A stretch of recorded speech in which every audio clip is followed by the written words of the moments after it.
Hello friends. मैं engineer Dinesh Tripathi.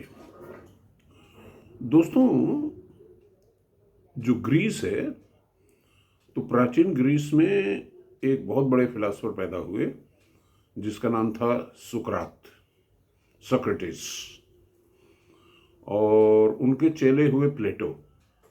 देखिए, मैं आपको बता दूं कि मैं कभी भी फिलॉसफी का विद्यार्थी नहीं रहा हूं।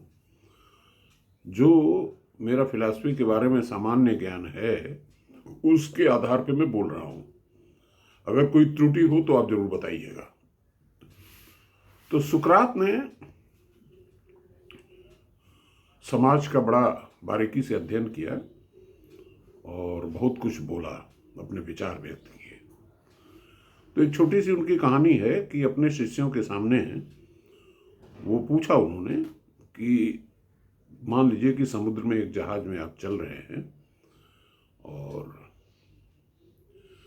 उसमें एक नेविगेटर है जो दिशा तय करता है कि शिप को जाना किधर है, डेस्टिनेशन क्या है, वो कहाँ पहुंचा है।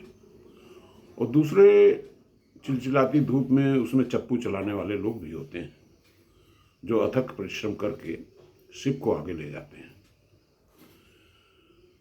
तो इनफैक्ट ये जो उनकी कहानी है, इसको उनके शिष्य प्लेटो ने उसका एक संग्रह प्रकाशित किया था उस दौर में, जिसका नाम था रिपब्लिक पुस्तक का।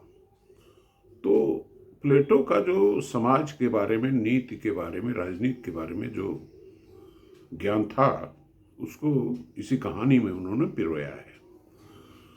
तो उन्होंने पूछा कि नेविगेटर है एक, और बहुत सारे लोग चप्पू चलाने वाले हैं जो धूप चिलचिलाती में मेहनत से काम कर रहे हैं।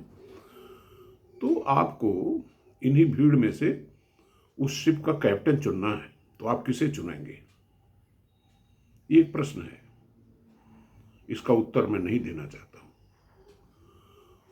तो और न ही मैं किसी राजनीति से प्रेरित हूं, मगर ये प्रश्न पे विचार करना जरूर। Thank you.